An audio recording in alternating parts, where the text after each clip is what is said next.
Good morning dear students. आज हम लोग बात करेंगे जनरल कैरेक्टरिस्टिक्स ऑफ प्रोटीन्स। जैसा कि आपको मैक्सिमम के बारे में पता भी होगा, तो हमारी फर्स्ट कैरेक्टरिस्टिक है हमारी फिजिकल स्टेट। प्रोटीन्स जनरली क्या होते हैं, कलरलेस होते हैं, अमॉर्फस सॉलिड होते हैं और उनका कोई डेफिनेट मेल्टिंग पॉइंट नहीं होता। लेकिन कुछ प्रोटीन्स को हमने क्रिस्टलाइन फॉर्म में भी मिल जाते हैं। जो प्रोटीन्स का मॉलिक्यूलर मास होता है वो बहुत ज़्यादा हाई होता है, वो आपका 10,000 से ओवर 50,000 मिलियन यूनिट्स तक हो सकता है। जो प्रोटीन्स रहते हैं ये भी एग्जिस्ट करते हैं एज ए ज्वेटराइन हमारे अमाइनो एसिड की तरह या फिर डाइपोलराइन, और ये रिएक्ट करते हैं दोनों के साथ, एसिड के साथ भी एंड बेस के साथ भी।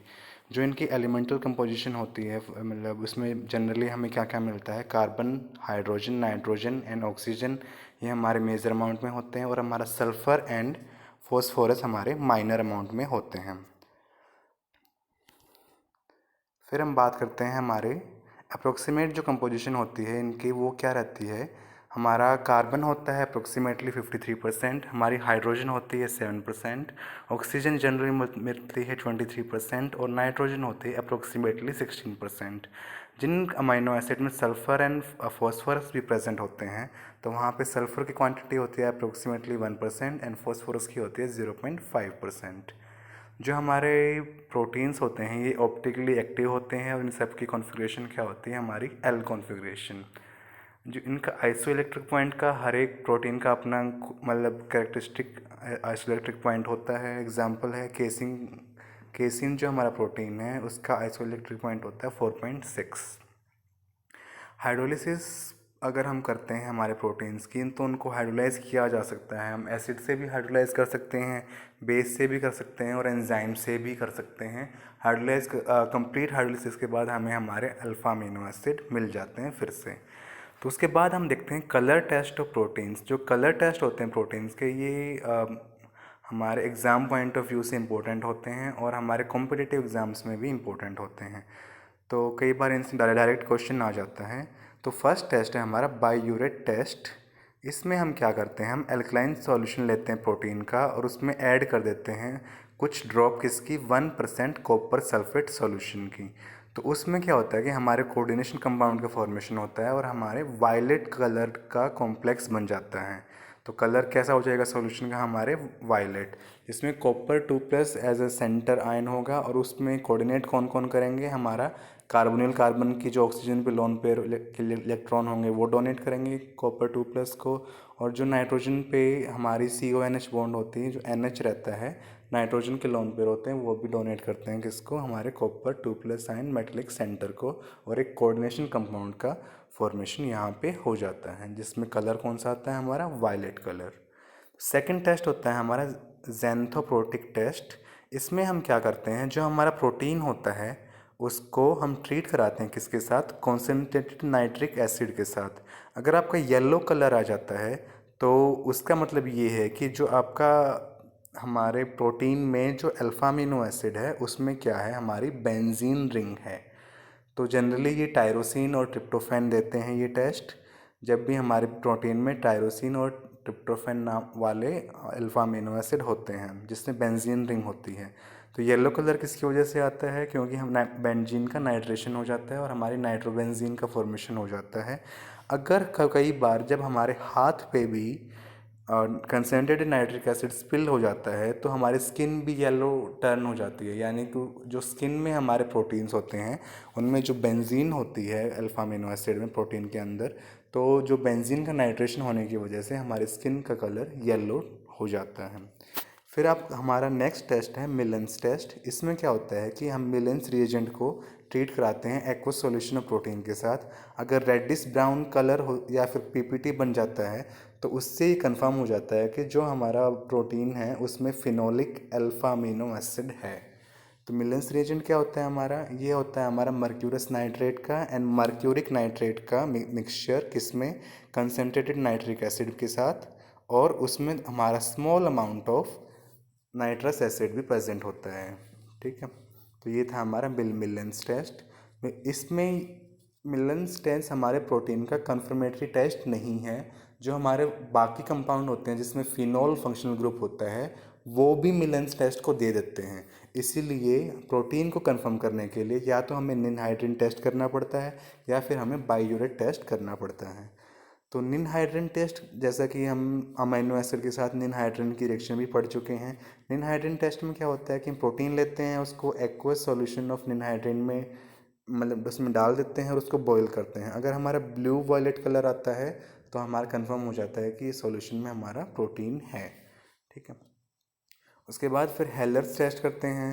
तो हेलर्स टेस्ट में क्या होता है, प्रोटीन सॉल्यूशन को लेते हैं हम टेस्ट ट्यूब में, उसमें कंसनट्रेटेड नाइट्रिक एसिड ऐड करते हैं along the side of the tube. Test tube के साइड से हम क्या डालते हैं, कंसनट्रेटेड नाइट्रिक एसिड। अगर हमारा दोनों लेयर के जंक्शन पे वाइट प्रेसिपिटेट बन जाता है तो उससे हमारा कंफर्म हो जाता है प्रोटीन कि यहाँ पे इसको। और इस टेस्ट को यूज़ कहाँ पे करते हैं, जब यूरिन में एल्ब्यूमिन को डिटेक्ट करने के लिए हेलर्स टेस्ट का यूज़ किया जाता है। ठीक है। अब हम बात करते हैं structure of peptides and protein की। जो हमारे प्रोटीन का स्ट्रक्चर होता है वो काफ़ी कॉम्प्लेक्स होता है। उसको हम 4 पार्ट्स में पढ़ते हैं। हमारा फर्स्ट पार्ट होता है हमारा प्राइमरी स्ट्रक्चर, सेकंड पार्ट होता है हमारा सेकेंडरी स्ट्रक्चर, थर्ड होता है हमारा टर्शरी स्ट्रक्चर और फोर्थ होता है हमारा क्वाटरनरी स्ट्रक्चर। तो अभी हम देखते हैं इसका प्रोटीन्स का प्राइमरी स्ट्रक्चर। ये प्राइमरी स्ट्रक्चर कुछ नहीं होता, ये सीक्वेंस होती है अलग different different alpha amino acid की, कि वो प्रोटीन में एक दूसरे के साथ कैसे लिंक होते हैं। यानी कि जब कोई भी प्रोटीन होता है उसमें क्या होता है, बेसिकली पॉलीपेप्टाइड चेन होती है। यानी कि उसमें बहुत सारे अल्फ़ा अमीनो एसिड होते हैं, वो सीक्वेंसली अरेंज होते हैं। तो उसमें आपका पहले फॉर एग्जांपल ग्लाइसिन, फिर वैलिन है, उसके बाद फिर सेराइन है, फिर थ्रियोनिन है। ऐसे जो उनका जो सीक्वेंशियल अरेंजमेंट होता है उसको हम बोलते हैं प्रोटीन का प्राइमरी स्ट्रक्चर। अब हम निकालते कैसे हैं प्राइमरी स्ट्रक्चर ऑफ प्रोटीन को, इसके लिए हम दो चीज़ें देखते हैं। पहली चीज़ क्या होती है हमारी, हम डिटरमाइन करते हैं कि अमीनो एसिड की कंपोजिशन क्या है। यानी कि आपके पर्टिकुलर पॉलीपेप्टाइड चेन में या फिर प्रोटीन में हमारे कि कौन सा अमीनो एसिड है और कितने अमाउंट में प्रेजेंट है। ठीक है। तो उसके लिए क्या करते हैं कि हम जो प्रोटीन है उसको हाइड्रोलाइज करते हैं। या तो हम 6 नॉर्मल हाइड्रोक्लोरिक एसिड के साथ कर सकते हैं 373 टू 393 केल्विन पे 20 से 24 घंटे के लिए, या फिर हम एंजाइम के साथ कर सकते हैं हाइड्रोलिसिस। जो मिक्सचर हमारा मिलेगा उसको मिक्सचर को हम सेपरेट करते हैं किससे, आयन एक्सचेंज क्रोमेटोग्राफी से, या फिर हम गैस क्रोमेटोग्राफी यूज़ करते हैं उसमें आपके अल्फ़ा अमीनो एसिड के मिक्सचर को सेपरेट करने के लिए। ठीक है। तो इसमें क्या करते हैं, जो हमारी आयन एक्सचेंज क्रोमेटोग्राफी होती है उसमें हम क्या लेते हैं, जो मिक्सचर होता है हमारे अल्फ़ा अमीनो एसिड का उसमें हम ऐड करते हैं एक्वस बफर सॉल्यूशन और उसको हम कॉलम से पास करते हैं। जब हम कॉलम से पास करेंगे तो जो अमीनो एसिड होते हैं जो मतलब अपनी टर्न वाइज उसमें से इल्यूट होते रहते हैं, यानी कि वो अलग अलग अमीनो एसिड की अलग अलग टेंडेंसी होती है एड्जॉर्ब होने की, और वो उसके डिफरेंशियल एड्जॉर्प्शन की वजह से वो अलग अलग टाइम पे कॉलम से बाहर निकलते हैं। तो जब जैसे ही वो बाहर निकलते हैं उसमें हम ऐड कर देते हैं हमारा निनहाइड्रिन सॉल्यूशन। निनहाइड्रिन ऐड करने से क्या हो जाएगा, ब्लू कलर आ जाएगा। अब ब्लू कलर जो आ गया हमारे डिफरेंट डिफरेंट अमीनो एसिड का, उसको हम मॉनिटर करते हैं स्पेक्ट्रोफोटोमीटर से। यानी कि जितनी ज़्यादा कलर की इंटेंसिटी होगी वो किसके प्रोपोर्शनल होगी, उतना ही अमीनो एसिड उसमें प्रेजेंट होगा। यानी कि कलर और इंटेंसिटी, ये इसमें क्या रहेगा, मतलब जो कलर की इंटेंसिटी है और जो अल्फ़ा अमीनो एसिड का अमाउंट है वो प्रोपोर्शनल होंगे। जितना ज़्यादा अल्फ़ा अमीनो एसिड होगा उतने ज़्यादा आपकी ब्लू कलर की इंटेंसिटी आएगी। तो हम एक प्लॉट करते हैं ड्रॉ, जिसमें हम क्या करते हैं कि इंटेंसिटी को हमने वाई एक्सिस पे ले रखा है और रिटेंशन टाइम यानी कि कितने टाइम में, या फिर जो इल्यूशन का टाइम है यानी कि कितने टाइम में हमारा वो दैट पर्टिकुलर अमाइनो एसिड बाहर निकला था।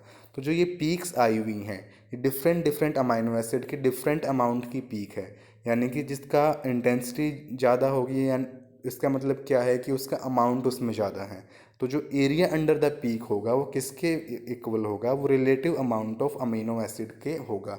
और जिनकी पीक की पोजीशन है, ये पीक की पोजीशन कैरेक्टरिस्टिक होती है पर्टिकुलर अमीनो एसिड के। यानी कि एक फॉर एग्जांपल वैलिन है, अगर वो इस वाली जगह पे इल्यूट हो रहा है तो वो दूसरे बैच में भी इसी जगह पे इल्यूट होगा, मतलब इतना ही टाइम लेगा इल्यूशन में।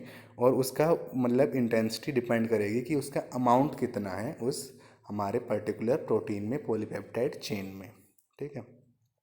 उसके बाद जो हमारा रिलेटिव अमाउंट आ गया उससे हम कैलकुलेट करते हैं उसके नंबर ऑफ़ मोल्स, कि उसके कितने मोल्स प्रेजेंट हैं उस पर्टिकुलर हमारी पॉलीपेप्टाइड चेन में। उसके बाद मॉलिक्यूलर वेट निकालते हैं हम प्रोटीन का। केमिकल मेथड से भी निकाल सकते हैं, फिजिकल मेथड से भी निकाल सकते हैं। फिजिकल मेथड कौन से यूज़ कर सकते हैं हम? ऑस्मोटिक प्रेशर यूज़ कर सकते हैं, लाइट स्कैटरिंग मेजरमेंट भी यूज़ कर सकते हैं, अल्ट्रा सेंट्रीफ्यूगेशन से निकाल सकते हैं, और एक्सरे डिफ्रेक्शन से भी हम उसका मोलिकुलर वेट निकाल सकते हैं हम पर्टिकुलर प्रोटीन का। अब मोलिकुलर वेट आ गया, उनका रिलेटिव अमाउंट आ गया, तो उससे हम उसका मोलिकुलर फार्मूला निकाल लेंगे। हमें पता चल जाएगा कि कौन सा अमाइनो एसिड किस अमाउंट में प्रेजेंट है हमारे पर्टिकुलर पॉलीपेप्टाइड चेन में। ठीक है, अब हमने ये तो पता लगा लिया कि कितने moles of alpha amino acid कौन सा प्रेजेंट है, किस अमाउंट में है। ठीक है, अब हम पता लगाते हैं कि उनकी सीक्वेंसिंग क्या होती है। यानी कि पहले हमारा जो पॉलीपेप्टाइड चेन में है उसमें हमारा कौन सी पोजीशन पे कौन सा अमाइनो एसिड लगा हुआ है। ठीक है, उसके लिए हम क्या करते हैं? उसके लिए हम करते हैं टर्मिनल रेसिड्यू एनालिसिस। इसका मतलब क्या होता है कि जो पॉलीपेप्टाइड चेन में होते हैं दो टर्मिनल होते हैं हमारे अमाइनो एसिड रेसिड्यू के। उसमें जो जिसमें हमारा फ्री कोई भी चेन होगी पॉलीपेप्टाइड की, अगर वो हम स्टार्ट किससे होती है? एन टर्मिनल से स्टार्ट होती है और सी टर्मिनल पे फिनिश होती है। जिसमें एन टर्मिनल यानी कि जिसमें फ्री अमाइनो एसिड ग्रुप होता है उसको हम बोलते हैं एन टर्मिनल रेसिड्यू। जो और हमारा राइट साइड में जो फ्री कार्बोक्सिल ग्रुप होता है उसको हम बोलते हैं सी टर्मिनल रेसिड्यू। ठीक है, तो इस प्रोसेस में क्या करते हैं कि हम पॉलीपेप्टाइड चेन को सूटेबल रिएजेंट के साथ ट्रीट करवाते हैं। वो यानी कि वो किसी एक एंड के साथ रिएक्ट करेगा, या तो एन टर्मिनल के साथ या फिर वो सी टर्मिनल के साथ रिएक्ट करेगा।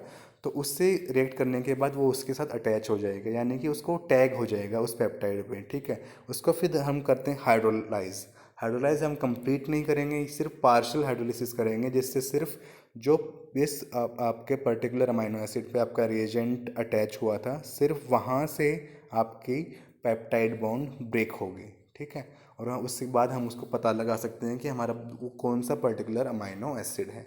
ऐसे हम इस प्रोसेस को रिपीट करके पता लगा सकते हैं कि आपका एन टर्मिनल पे कौन सा अमाइनो एसिड है, आपके सी टर्मिनल पे कौन सा अमाइनो एसिड है। ठीक है, तो पहले हम बात करते हैं एन टर्मिनल रेसिड्यू एनालिसिस की। इसके लिए हमारा फर्स्ट मेथड है सेंजर्स मेथड, जिसमें हम यूज़ कर सकते हैं हमारा 2,4-डाइनाइट्रोफ्लोरोबेंजीन। ये रिएक्शन हमने अल्फा अमीनो एसिड के साथ भी देखी थी। अब यहाँ पे क्या होता है प्रोटीन्स में, जो हमारा एन टर्मिनल आपका फ्री है, एन नाइट्रोजन पे क्या है हमारे लॉन पेयर ऑफ इलेक्ट्रॉन। यहाँ पे आपकी रिएक्शन होती है हमारी कौन सी? आपकी एडिशन एलिमिनेशन रिएक्शन होगी। यानी कि पहले तो नाइट्रोजन ऐड होगा हमारे बेंजीन पे, उसके बाद हमारा फ्लोरीन एज एफ नेगेटिव निकल जाएगा, और अल्टीमेटली बाहर क्या निकलेगा? हमारा एच एफ बाहर निकल जाएगा। और क्या होगा कि हमारा बेंजीन के साथ अटैच हो जाएगा हमारा नाइट्रोजन। ठीक है, तो इस रिएक्शन में क्या को हम न्यूट्रलाइज करने के लिए इसमें हम डालते हैं एक्वस सोडियम बाइकार्बोनेट। और जो हमारा ये रेसिड्यू, जो ये हमारा एन टर्मिनल रेसिड्यू था जिस पे हमारा ये अभी रिएजेंट अटैच हो गया है, अब इसको हम सिर्फ इसको हाइड्रोलाइज करेंगे एक्वस HCl की हेल्प से, और हीट करेंगे थोड़ा बहुत। तो उसमें क्या होगा कि जो हमारा एन टर्मिनल वाला अमीनो एसिड था वो इसके साथ आ जाएगा, और जो बाकी बच जाएगा हमारा जितने भी पेरेंट चेन थी उसमें से एक अमीनो एसिड कम हो जाएगा। ठीक है, तो यहाँ पे हमारा क्या बना है? N2,4-डाइनाइट्रोफिनाइल अमीनो एसिड, यानी कि DNPAA। अब हम इस पे टेस्ट करके पता लगा सकते हैं कि हमारा ये एन टर्मिनल पे हमारा कौन सा अमीनो एसिड है। हम इसी प्रोसेस को रिपीट करेंगे तो हमारा एन टर्मिनल पे हमें कौन सा अमीनो एसिड है वो पता चलता चला जाएगा।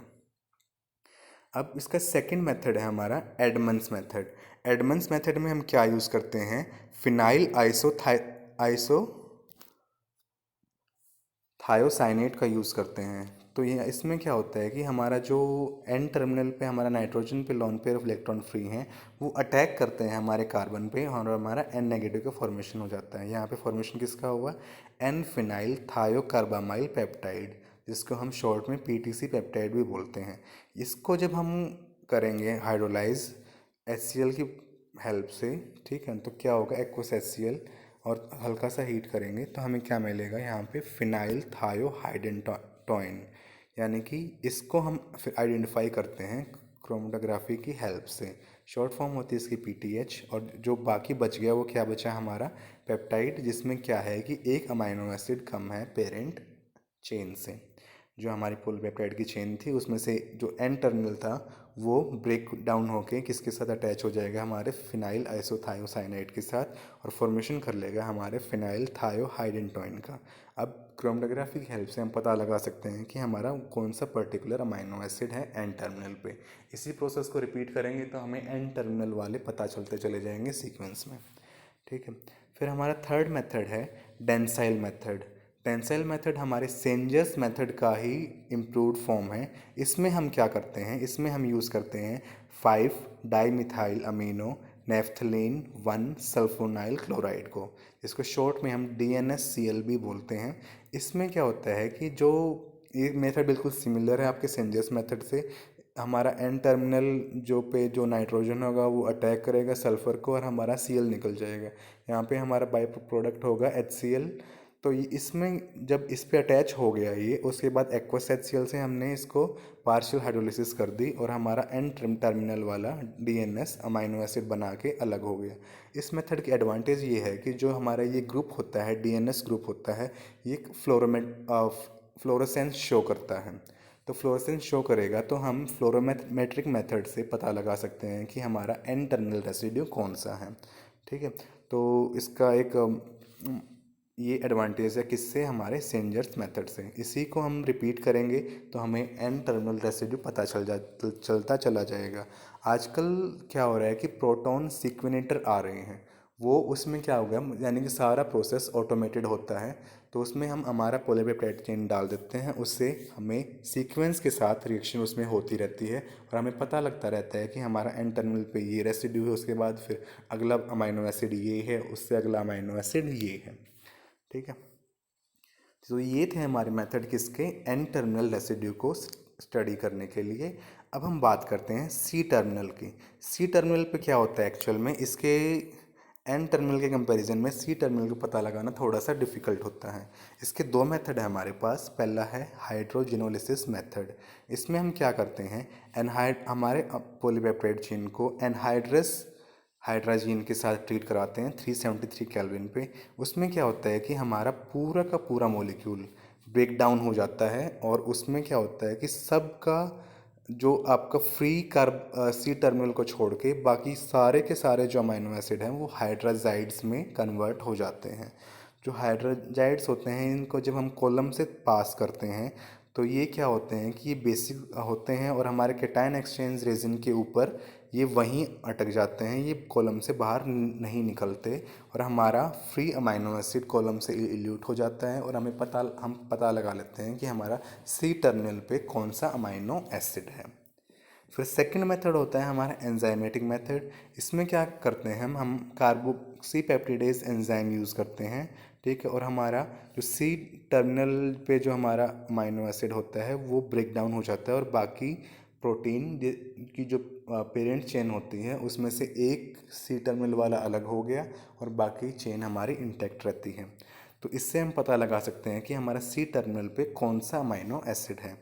एक्चुअल प्रैक्टिस में हम ऐसे एक एक अमाइनो एसिड का पता नहीं लगाते हैं। तो हम क्या करते हैं कि जो हमारी पॉलीपेप्टाइड चेन होती है उसको हम पार्शियल हाइड्रोलिसिस से ब्रेक डाउन कर लेते हैं, यानी कि हमारा डाईपेप्टाइड, ट्राईपेप्टाइड, टेट्रापेप्टाइड उसके बना लेते हैं। उनको बनाने के बाद जो स्मॉलर पेप्टाइड्स हैं अब उन पे हम अप्लाई करते हैं हम टर्मिनल रेसिड्यू एनालिसिस, यानी कि उसका एन टर्मिनल पे कौन सा है, उसके सी टर्मिनल पे कौन सा है। तो जो ट्राईपेप्टाइड है तो हमने उसका एन टर्मिनल पता लगा लिया, उसका सी टर्मिनल पता लगा लिया, बीच में जो तीसरा हमारा अमाइनो एसिड बच गया तो उसे हमने ट्राईपेप्टाइड का पता लगा लिया कि ये ट्राईपेप्टाइड में ये अमाइनो एसिड है। सिमिलरली हम डाईपेप्टाइड, टेट्रापेप्टाइड, पेंटापेप्टाइड तक हम बना के यानी कि पार्शियल हाइड्रोलिसिस करने के बाद हम पता लगा सकते हैं कि हमारा एन टर्मिनल पे कौन सा अमाइनो एसिड है और सी टर्मिनल पे कौन सा अमाइनो एसिड है। बाकी हम नेक्स्ट लेक्चर में कंटिन्यू करेंगे।